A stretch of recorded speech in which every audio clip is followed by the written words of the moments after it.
اس کے بارے میں تو میں نے کبھی کوئی کام ہی نہیں کیا.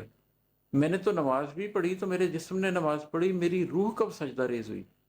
میں نے تو روزہ بھی رکھا تو میرے جسم نے فقہ اختیار کیا، میری روح نے کب وہ فقر اختیار کیا اس روزے کے اندر؟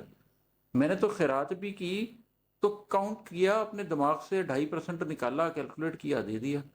میں نے تو صدقہ بھی کیا تو اسی طریقے سے کیا کہ کوئی تکلیف آئی ہے تو اپنی جیب میں سے پیسے گنے، جتنے سمجھ آئے اس میں سے کچھ تھوڑے سے نکال کر کیلکولیٹ کیا کتنے کی ضرورت ہے، باقی نکال کر دے دیے. یہ ایک عقلی، ایک جذباتی قسم کی کیفیت تھی جس کے اوپر جسم چل رہا تھا.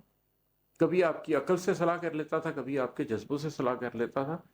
لیکن روح کا ماخذ کیا ہے، اور روح چاہتی کیا ہے، اور روح کی غذا کیا ہے، اور قرآن کیسے روح کو زندہ کر سکتا ہے، اور اس روح کے مشاہدات کیا ہوتے ہیں، اور وہ روح کس طریقے سے آپ کے جسم پر غالب ہو سکتی ہے، آپ کی سوچ پر غالب ہو سکتی ہے، آپ کے جذبوں پر غالب ہو سکتی ہے، تو میں جانتا ہی نہیں تھا. اور پھر میں نے اپنے آپ سے کہا کہ طوفہ ماتوں پر مذہب روح چھوڑ کر ایک عمر کیوں رہا جسم کے دھرم میں. یہ میں نے کیا کیا؟ اپنی زندگی کے 28-29 برس میں نے اپنے دماغ کو، اپنے دل کو، اپنے جسم کو بس اس کو لے کے چلتا رہا ہوں، اور میں نے روح کے مذہب کے اوپر کام ہی نہیں کیا، روح کے راستے کے اوپر کام ہی نہیں کیا.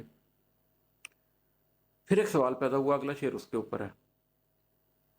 کائناتی نظام قدرت میں، کائناتی نظام قدرت میں ایک اکائی ہوں یا ہوں ضم میں ایک اکیلی اکائی ہوں یا میں ضم میں شامل ہوں.